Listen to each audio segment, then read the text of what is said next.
Turks. I'm Kasparian. I was pointing at you guys because I love you guys. You guys live in that TV down there.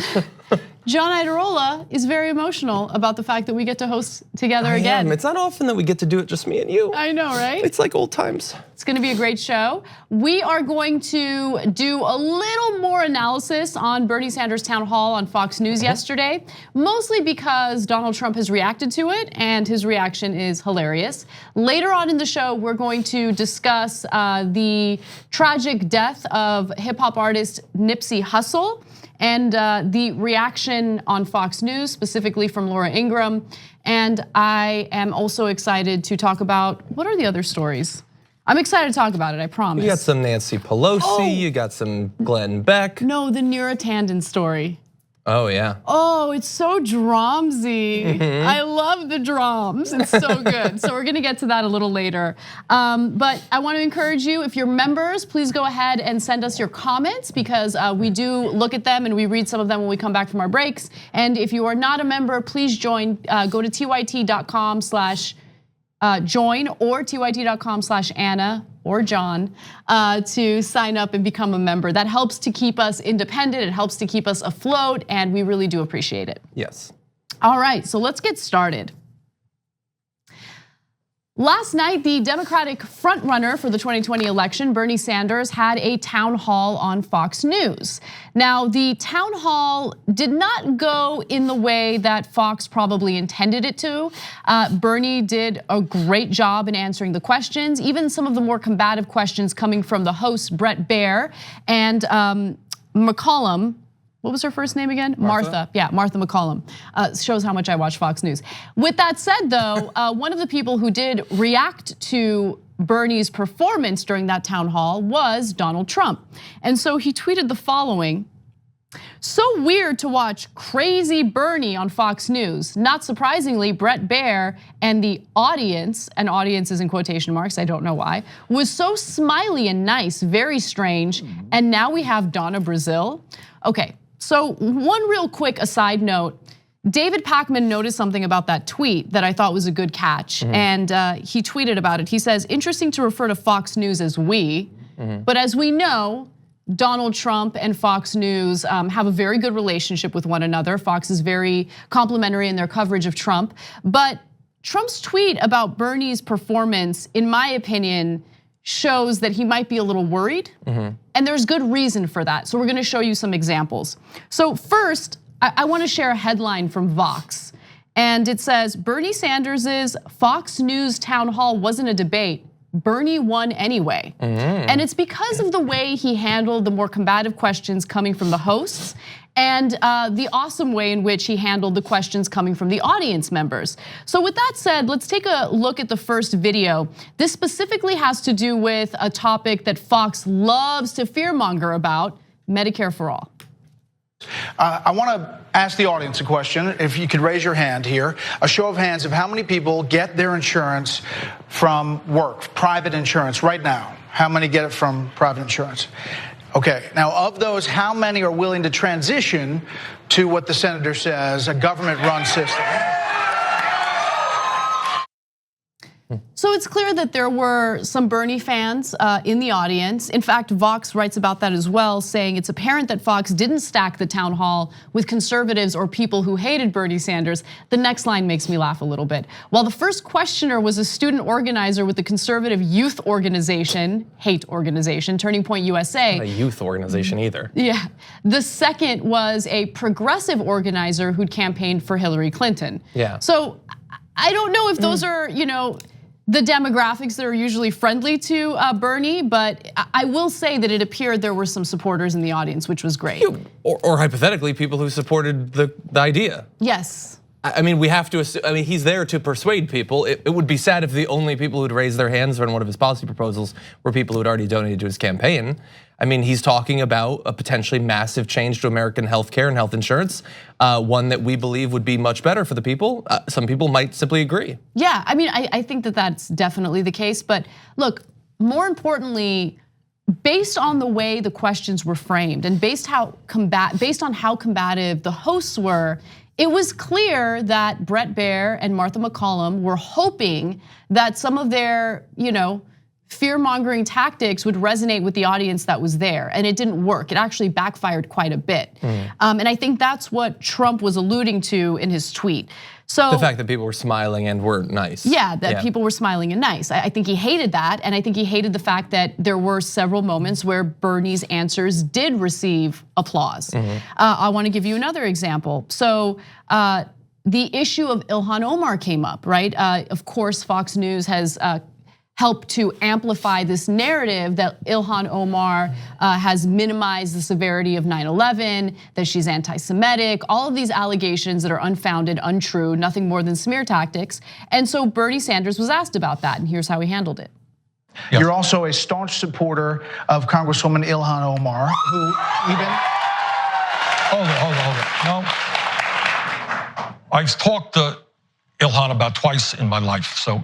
But you've tweeted support. But this is what I do support. I support a Muslim member of Congress not to be attacked every single day in outrageous racist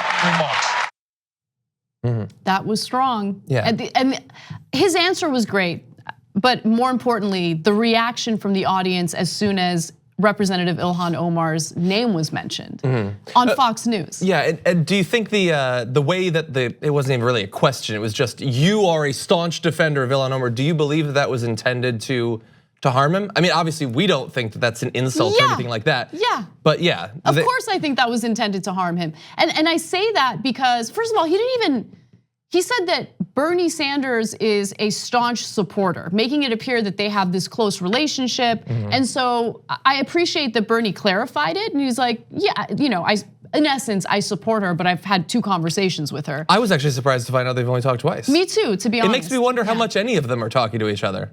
Well, based on what comes out of Congress, not much. That's what I would guess. Yeah. And that is a problem.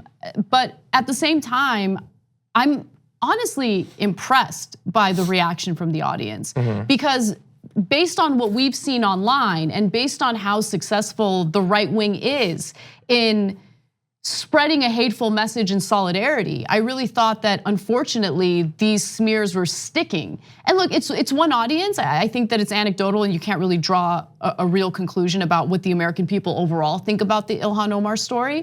But more importantly, to see an audience applaud Representative Omar on this channel that has consistently helped in the efforts to smear her was amazing. Including last night, after the town hall, actually. And there are a couple things I think are worth mentioning. You might have seen Ilhan Omar's small donor fundraising that she, I think, raised the most or close to the most in Congress, like more than AOC did, which is pretty amazing. One way that I think that it was not a failure for them last night was that it got better ratings than any of the other town halls so far, including Bernie Sanders' other town hall. Right, so are you comparing Fox to the other cable outlets? Yeah, to all of the other town halls. Okay, so I'm glad that you brought that up. So when we originally covered the story about how Tom Perez and the DNC decided not to allow any of the Democratic debates to happen on Fox, I thought it was a good decision. I thought that it was a terrible idea to do anything on Fox because we all know what Fox is about. And more importantly, I was concerned that they would use the opportunity, the hosts would use it as an opportunity to further their talking points or their smears against the candidates. But then I looked at the actual numbers, right? What is the viewership for town halls on debates on CNN versus Fox? And Fox has a far bigger audience. And so I think for someone like Bernie Sanders, who has this incredible ability to talk to the other side and get them to understand his perspective in a non-combative way, makes him a perfect fit for that audience, right? So I'm not saying they're all gonna like him. I'm not saying most of them are gonna like him, but I do think he has this ability to break through that's difficult for other candidates. Yeah, I don't know how many others I would expect that would fare as well. Although it's interesting that last night I think at the end we were predicting that others would try now after that went so well for Bernie.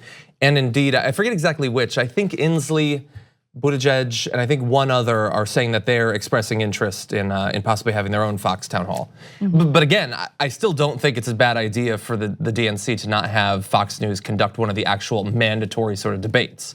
If people want to go on there, then sure. Yeah, I think I mostly agree with you. I'm just glad that I reconsidered based on ratings, exposure, viewership. Again, I'm still a little fearful that Fox they're not honest actors, and that's what makes me worry. And remember, the argument that Fox will hit the DNC back with is, well, we have some serious non-opinionated reporters like Bret Baier and Martha McCallum. Well, we saw what Bret Baier and Martha McCallum were like during this town hall. They certainly do have an agenda, and they were very, very, the way that they framed the questions toward Bernie Sanders were charged, and that was obvious. 100%. And I remember, I mean, we've seen debates that Fox has run, and I remember Maria Bartiromo lying about the unemployment rate and things like that. You can't necessarily trust them just because they're not Sean Hannity. They still have a perspective. They're still advancing the corporations, the Fox News corporations sort of mission. So I want to show you one more video, and this has to do with the recent disclosure of Bernie Sanders' taxes, a story that we will get into in depth later in the show, and the fact that he had made a significant amount of money through writing a book. Take a look. Back on the taxes briefly, you know, when you wrote the book and you made the money, isn't that the definition of capitalism, the American dream? No. I mean, you know, what we want is a country where everybody has opportunity. You know, I have a college degree. Like, I'm a United States Senator. But a lot of people don't have a college degree. A lot of people are not United States Senators. I want everybody in this country to be able to have health care, to have education, to when they turn on the water, have drinkable water, not toxic water. So what we are fighting for, Brett, is a society not where just a few people can make a whole lot of money, but a society where everybody in this country has the opportunity to live in security and dignity. Strong. I like what Bernie said, but again, I mean, look, we went through this multiple times last night. I don't know anything about Bret Baier. I don't watch Bret Baier. I know his name. And I know he has a very unique shape for a human. I know that's about it that I know for Bret Baier. But he's either not a very intelligent person or he plays one on TV. You wrote a book and you made a lot of money. Isn't that the definition of capitalism?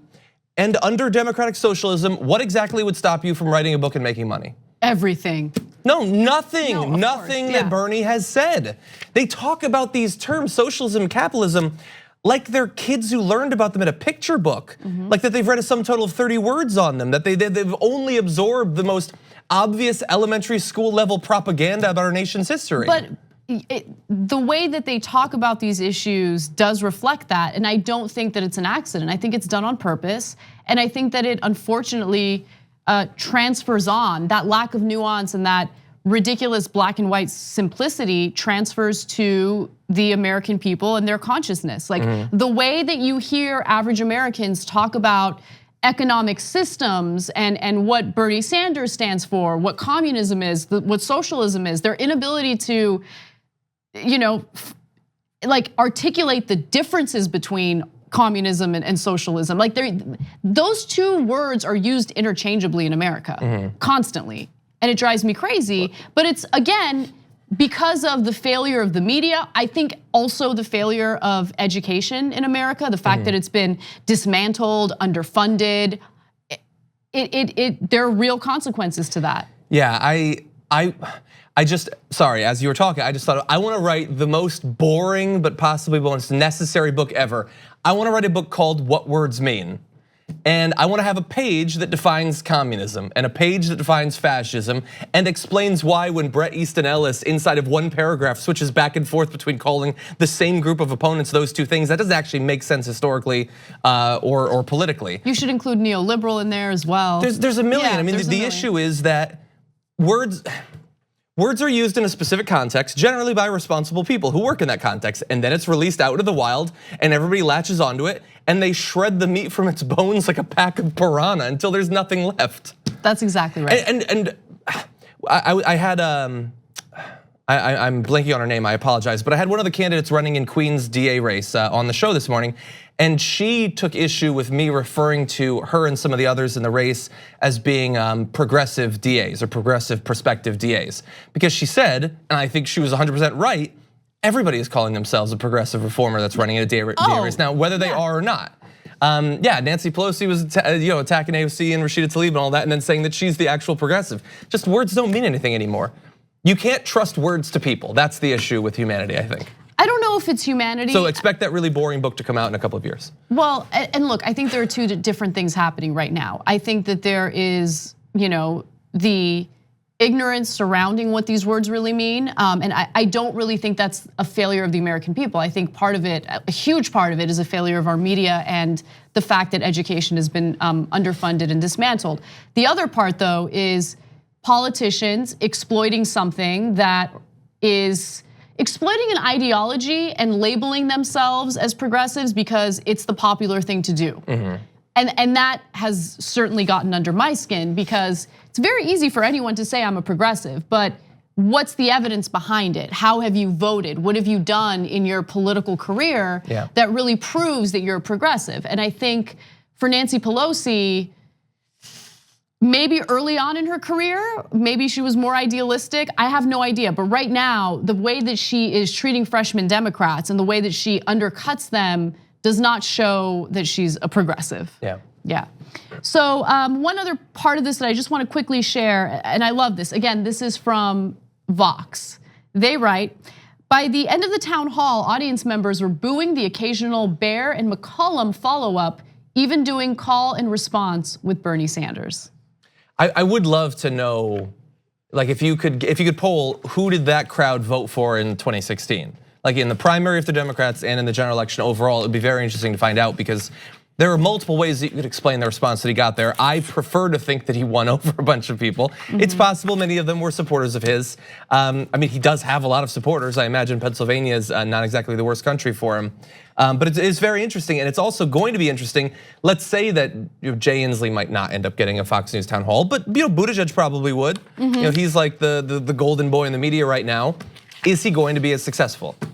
I'm very curious to see. Maybe. I mean, we haven't seen Buttigieg debate yet, and I covered his town hall. How was it? And he was good. He was good, but he wasn't debating, and it wasn't combative. Yeah. I forget who exactly was asking him the questions. It might have been Jake Tapper, but in any event, it was not a combative town hall. Interesting. Okay, so there are going to be many town halls and many debates, so you can look forward to that. Let's move on to another Fox-related story that I thought was great. After the break. I was actually wondering too, but I was like, I'm not going to cut her off. I know. No, we're going to do the story. We won't take too long. Okay. I want to make sure we get it done. Okay.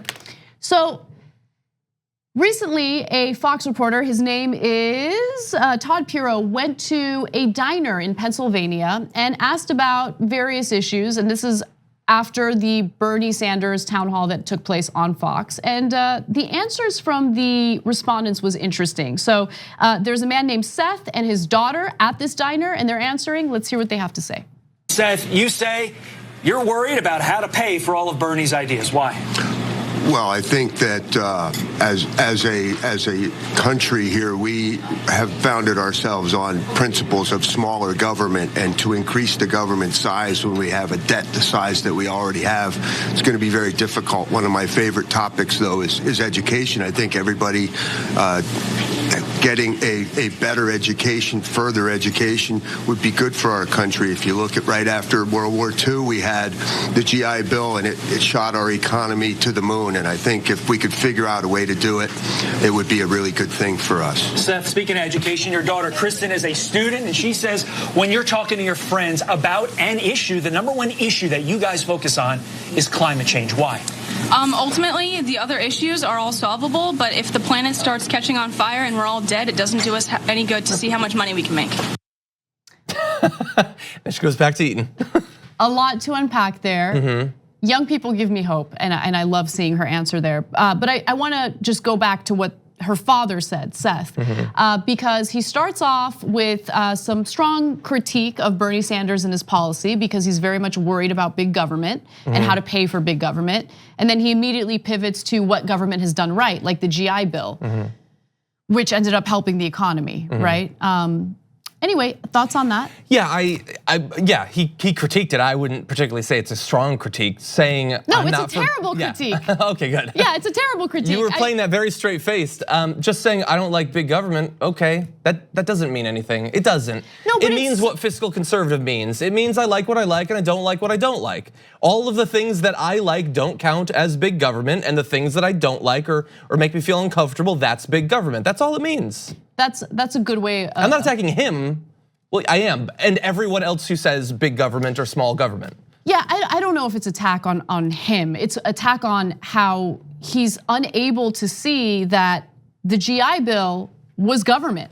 It was government. That was taxpayer money that gave our soldiers the ability to get higher education, right? And it was a smart idea. It cost money, it cost resources, something that you hear, the right wing whine about constantly, but at the same time, it didn't just benefit our soldiers, it benefited the US economy. And I think the same goes for the other policies that we're seeing proposed by someone like Bernie Sanders. So again, I wanna go back to healthcare for a second. Imagine a world in which your healthcare is not provided by your employer, where you would have the ability to quit your job and start your own small business, and you don't have that worry about not having health coverage. See, think about how many small businesses could start up in a system like that. And so no one ever talks about it. It's always, how much is it gonna cost? How are you gonna pay for it? You'll answer that question a million times. You'll cite the various studies that show that Medicare for All would actually save the American people $2 trillion over the course of 10 years, right? And I think it would actually save more because we would have more power to negotiate things like pharmaceutical prices and things like that. But nonetheless, it's always, I hate big government when it's regarding policies that I just don't like or I'm too afraid of. And I love big government when it benefits me specifically. Yeah, we've all seen the sign back in, was it 2008, the get your government hands off my Medicaid, was it? Yeah, that may have been it. And look, I think the thing that is to blame is the media and probably in general the Democratic Party going back a half century. Because they have not, although at various points, the New Deal, Great Society, the ACA, all these big plans that are quite popular in decreasing amounts as you move towards recent history are great plans, and they do actually improve the lives of people. The Democratic Party has never done a good job of actually getting any credit for any of it or making it clear that this is the government in action. This is the government doing what the government is supposed to do, and the media doesn't do that either. And so when you have both of them sort of best case scenario working behind the scenes to pass good legislation, but never making the case to the American people, while at the same time for since I guess, I think we're still going. Yeah, hey, how's it going? Yeah, Fox News and the right and their team of think tanks and all of that going back decades, making the case that government is always in every case a bad thing. The American people pick that up, and they might still like certain plans, but they at the same time have to hold in their head that they hate the government. Yeah, it's really and so you get frustrating. people like that saying, you know what, I hate the government, don't want the big government. Hey, can we have trillions in government spending to get people to school? Which I agree, that would be great, but it would also be a big example of big government, the way that you hate to define it. Exactly. We have to find solutions for this. I don't know what we can do. More responsible media, I guess. I know, but I mean, we've been fighting that battle I've been here for 12 years. And I remember, hey, the reason why we cover these Fox News segments is because if we don't debunk the lies, then no one will. Yeah, we've been debunking the lies. It hasn't, anyway. I think it's helped a little. Media Matters has done some great work. Media Matters has done a great job in just holding a mirror up to Fox's face. But anyway, we gotta take a break. When we come back, we are going to do a deep dive into Bernie Sanders' taxes, and turns out he was correct. We're gonna be bored. We'll be right back. We hope you're enjoying this free clip from the Young Turks. If you wanna get the whole show and more exclusive content while supporting independent media, become a member at tyt.com/join today. In the meantime, enjoy this free segment. Welcome back back to TYT. Cenk is on vacation, but John Iadarola, host of the Damage Report, is here with me. So I'm gonna read a few member comments, and I also wanna just let you guys know that for hour 2 of the show today, we're gonna have Alonzo Bowden and Brooke Thomas on.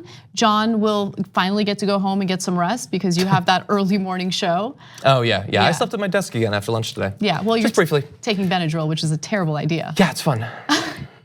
Anyway, that's a story for another day. All right, Alarm Clock Fever, I really appreciate your comment. I love when you guys can relate to the stories and you share your input. This member writes, I am a veteran and the GI Bill did put me through college. Now I have my degree and I'm employable to some good jobs. So yes, government assistance does help. Cloyd says Fox News doesn't have what it takes to take down Bernie because Sanders' policies have universal appeal. You put that you articulated that way better than I did when I was trying to make the point about how someone like Bernie can do a Fox News town hall and swerve his way out of their attacks. He's just really good at it, and it's because his policies do have universal appeal. I think regardless of what your political ideology is, we all want healthcare, we all want a good economy, we all want to feel financially stable and put food on the table for our families, and he focuses on that, and it's important. And I think you can sort of see a case study of how powerful his rhetoric and his argument and the political philosophy is, as you see over the last 2 years, Tucker Carlson trying to rebrand himself, I think 100% dishonestly, as agreeing with many of the structural critiques of American capitalism that Bernie Sanders makes. Yes. He wants to get that same sort of like youth appeal or whatever, even though fundamentally he still wants you to vote for every Republican candidate and in reality, make no systemic long-term changes to American capitalism. One more comment from our members. Matthew says, it's my firm belief that Bernie's town hall looked like it was packed with Bernie supporters because his policies have always spoken to that demographic, and winning that crowd would be extremely easy for him. Yeah, again, I mean, it's a similar point, and I think it is important for any candidate to focus on the issues that unite all of us, and those are economic issues. Yeah. All right, so just a few announcements. First off, John Iadarola and Cenk Uygur will be hosting a special for Earth Day, which is Along exciting. with Mark Thompson. Oh, Mark Thompson said yes? Yeah, he's okay, the other co-host. Cool, he wasn't confirmed yesterday, so I wasn't sure. Maybe he's not. Okay. It would be great, God, I'm just John. putting it out there. It's like a vision board, but with my mouth. Okay, please stop talking. You ruined that. Hey Mark, it would be great if you would sign on now. All right, I don't know for sure who's hosting. I know Cenk and John are gonna be part of this special. It's Earth Day special. And yes, it will be available for everyone up to a point, but there is some portion of the show that will only be available to our members. We want to make sure that we provide our members exclusive content. So please go to tyt.com/join if you're not a member and you are interested in both supporting the show and checking out this exclusive content. And really fast on that, it's we're going to be in studio, us three, but we're also going to be we have a few pre-recorded interviews that we're going to be doing. We also have some Skypes. We have environmental activists, including Bill McKibben, organizers around the Green New Deal, scientists, authors, and other people around environmental issues who are going to be taking part in this special. One other announcement I have is about Aspiration. So Aspiration is not a bank. It's not a big bank. It is a financial institution that has an incentive to carry out its progressivism, and I love that. So for instance, you get to decide if they charge you a fee, and if they do, how much they charge you. So if you decide, no, I don't want to be charged fees, they will not charge you fees. They also do not invest any money in any type of questionable industry, including the fossil fuel industry. And another thing that they do that I absolutely love is they donate 10% of the money to charity. And so they want to give back to the community. They want to make sure that they support progressive causes. And I absolutely love it. Please check them out. Go to aspiration.com/TYT, aspiration.com/TYT, and sign up for a checkings account. They also pay interest, which is pretty nice. They pay interest on checkings. It's like being a kid again. Is it? Kids get interest? I used to, I invested as part of like elementary school, and I remember you'd get like 4% or something. And so like decades later, I was like, you know what? I'm gonna check to see how much I'm making. And then I realized, oh no, that's not a thing anymore. You don't actually make any money in your savings. Yeah. When I was young in the 40s or whatever, you could actually make a little bit of money. Oh yeah, definitely. There are still some good CDs out there. We'll talk later. Yeah. Anyway, moving on to the news. After much pressure from the mainstream press, Bernie Sanders has finally released 10 years worth of his taxes. Now, I felt that it was important for him to do this. I don't believe in having a double standard where you pressure some candidates to release their taxes while easing the pressure off of others. But I'm glad that he did this, and he did not lie when he said that his tax returns would be boring. We already knew, based on his financial filings, that he made a significant amount of money from the sale of his book following the 2016 election, but we do have some more details, so let me share them with you. The returns show that Sanders's earnings shot up after his first presidential bid in 2016 when he built up a vast national following. He and his wife, Jane Sanders, reported income that topped $1 million in 2016 and 2017, lifted by proceeds from his book. So again, this is proceeds from his book. It's a book that he wrote. He earned the money. There wasn't any type of, business with an unsavory, foreign leader or anything like that. It was just proceeds from his book.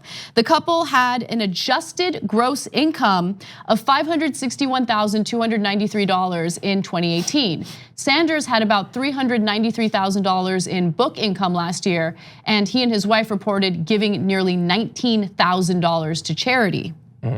Also, their federal taxes, this is an important part of the story. The federal taxes came to about $145,840 for an effective federal tax rate of 26%. Why do I say this is important? Well, there are mainstream media figures who keep making the argument that, and by the way, some non-mainstream media figures like Think Progress, who are making the argument that, would you look at that? He's a millionaire now, so he's a complete hypocrite. Except he's not a hypocrite because he's paying his fair share in taxes, and he has not changed his policy on taxing the rich. Had he changed his policy and had he found ways to take advantage of deductions and skirt paying his taxes, that would be a different story. But according to his tax filings, he is paying his fair share, and he continues to spread the message of income and wealth equality. Yeah, or equity. He's paying what he's supposed to pay now, and he would be willing to pay more if his tax philosophy actually determines tax policy going forward. That is the only important thing. And of course, it's either lost or missed on people whose goal is not to have a serious conversation about what American taxation should look like, but just want to take down Bernie Sanders during, what looks like it's going to be a really combative primary. Exactly. So the whole conversation is so dumb. Well, as I mentioned, Bernie Sanders has been smeared by outlets like Think Progress, which is why he I normally like. wrote. Yeah, me too. I mean, sometimes they cover stories that are important and aren't getting much attention, and they do come from a progressive standpoint. But when it comes to Bernie Sanders, I think it's clear that there's a bias there. And it's not just Think Progress. I mean, we've seen it from many of the mainstream organizations. And let me just give you the headline from the New York Times. It says Bernie Sanders released his taxes. He's part of the 1%. Look, he's part of the 1%. What does Bernie do on the campaign trail over and over again? I've also seen analyses that show that he's not actually technically part of the 1%. Yeah, I think it really depends on a lot of things. But anyway, it doesn't matter. It doesn't matter. It doesn't matter. And one other thing that I want to quickly mention is Stuart Varney had some strong feelings and some strong thoughts about Bernie's. About his taxes. Now remember, he's a host on Fox Business, so that should already give you a little bit of a prediction, but let's take a look at the first video. Here is a guy he's a 1%er, he's a millionaire, and he's a socialist. I've got a problem with that. He's trying to make sure that we, the rest of us, on our way up, don't accumulate the kind of pile that he's already got at 77. He's 77 years old and he's a millionaire for the first time in his life, right? So look, they're making it seem like he's Jamie Dimon. He's not Jamie Dimon, all right? Homeboy didn't crash the economy and then later cash in with a giant bonus. And you know what I'm saying? Like the way that he framed it there is so ridiculous. And again, you can become successful. He became a millionaire while paying his fair share in taxes. 26% tax rate, right? Yeah, look, obviously we don't go to Stuart Varney for serious, honest analysis of what's going on. But he said he's a 1%er. He wants to take what we have as we're working our way up. Was Stuart Varney not a millionaire? Or is that what we're supposed to believe, that the hosts at Fox Business are scraping by paycheck to paycheck? Really struggling. There's more from Varney. Okay. Where is the fairness in confiscating our money when we've saved all our lives for that money to pass on to our children and our grandchildren? Where's the fairness in confiscating that? Or where's the fairness in if you don't work, but I work really hard? Where's the fairness in taking half of my paycheck to give it to you who's not working at all? It's a different concept of fairness, is it not? People watch this willingly. Like, I know a lot of people at Media Matters now, it's their job to suffer through it. Where is the fairness? Yeah, and look, we choose to play some, generally to make fun of them. There are people who just willingly watch that. Yeah, Stuart Varney, he's a fan of capitalism because he puts fairness above everything else in society. That's what he's a fan of. Okay, look, we could go through this in so many different ways. Where's the fairness in a person working multiple full-time jobs and barely, squeaking by above the poverty level? Where is the fairness in, people like losing their job, getting kicked off their health insurance, and then dying because they're not insured anymore because we decide as a country that we're gonna put health insurance and tie it together with employment? Yeah, where's the fairness in a million different things? Maybe you could tweet us in. Hashtag where's the fairness under current American capitalism? Where's the fairness in non-violent drug offenders who got caught with possession of marijuana getting arrested and put in prison with insanely long sentences? Yeah. Where's the fairness in civil asset forfeiture where someone can just be accused or suspected of something like drug trafficking with absolutely no evidence, and the law enforcement agencies in this country can easily confiscate their personal property and never give it back? Where's the fairness in that? They never talk about those issues. The only time they talk about how unfair things are is when it comes to paying taxes. And the reality is the middle class and the working class pays a higher percentage of their income in federal taxes, whereas the wealthy and the biggest corporations in the country get away with paying absolutely nothing in taxes because of corporate tax loopholes. Where's the fairness in that? Where's the fairness in corporate welfare that continues on in this country? Where's the fairness in subsidies for oil companies? I mean, why are we giving oil companies subsidies? Why? Why? They're not wealthy enough. Without it, they wouldn't survive. Where's the fairness in those 60 companies that we talked about in yesterday's show paying absolutely no taxes whatsoever? Where's the fairness in Amazon paying less in taxes last year than it costs for you to be a member of TYT for 1 month?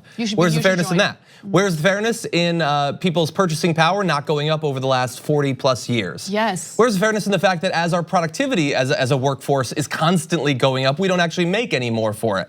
Where's the fairness of CEOs working with the board of directors of corporations to make sure that both the CEOs and the board's salaries keep going up? And even if the company fails and they have to fire someone, they get millions and millions of dollars as a golden parachute.